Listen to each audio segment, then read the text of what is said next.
ዛሬ ደግሞ የምንሰራው ቀይ ስር ነው። እዚህ ጋር ነጭ ሽንኩርት አለን። እዚህ ጋር በርበሬ፣ ሚጥሚጣ፣ በርቢካን፣ መጥበሻ፣ ጨው አለ። እዚህ ጋር ቀይ ሽንኩርት አለ። እዚህ ጋር ቀይ ስር አለ። ቀይ ስሩ አይቀቀልም እንዳለ ነው የምንፈጨው። አሁን እዚህ ጋር ቀይ ስሩን እንፈጫለን። በጣም አናደቀውም።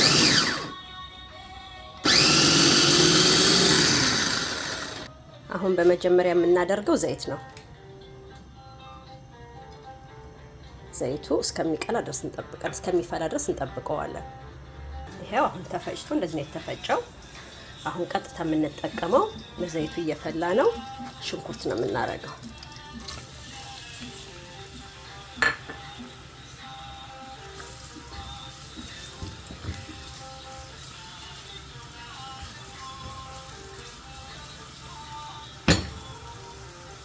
እንደገና እዚህ ጋር ያዘጋጀነው ነጭ ሽንኩርት አለ። ነጭ ሽንኩርቱም አንድ ጋር ይደረጋል።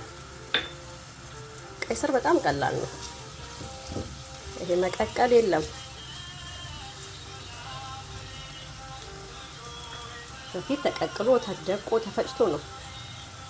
አሁን ግን ራሱን ፈጭተን ሳንቀቅል እዚሁ ላይ እናበስለዋለን። አሁን ይሄው ተመልሰን መተናል።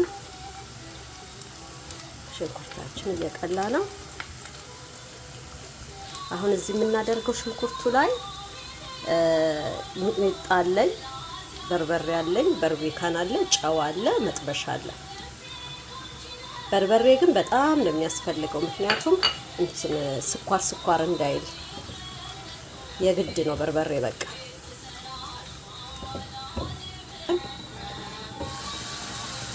እንዲህ በርበሬው በደንብ ከሚጥሚጣው ከመጥበሻው ጋር በደንብ መጠበስ አለበት።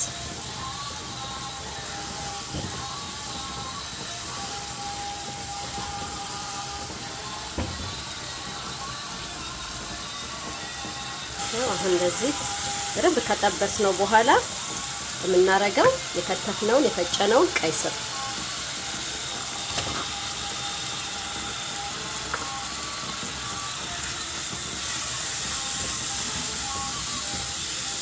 ከዛ ይሄንን ውሃ ጠብ እያደረግን እናበስለዋለን ማለት ነው።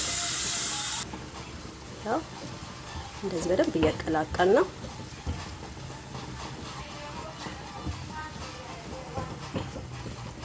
በደንብ እናቀላቅለውና ከዛ ውሃ ጠብ አድርገን እንከድነዋለን።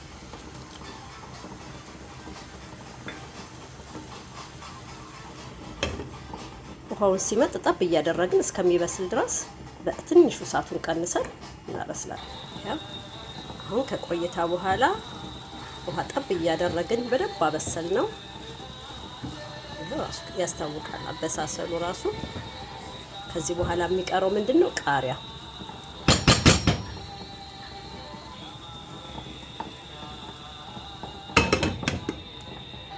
አሁን ተመልሰን መተናል። ይሄ መጨረሻው ነው። በጣም በሰለ። በጣም በቆንጆ አበሳሰል በስሏል። ከዚህ በኋላ የምናደርገው ቃሪያ አለን። ቃሪያዎቹን ነው ቁጭ ቁጭ የምናደርጋቸው። እንደዚህ አይነት ሁኔታ ጨረስን ማለት ነው። ቃሪያው ውስጥ አናስገባውም። በዚህ እንዳለ እንደንፋለቱን እንከድነዋለን። ይሄው በቃ ቃሪያውን በሰለ። ወደ ውስጥ ሳላስገባው በእንፋለቱ ብቻ ይበስላል። እንደዚህ ነው ሳይቀቀል የሚሰራ በበርበሬ የሚሰራ ቀይ ስር። በበርበሬ በሚጥሚጣ የሚሰሩ ቀይ ስሮች እነዚህ ናቸው። መልካም ምግብ።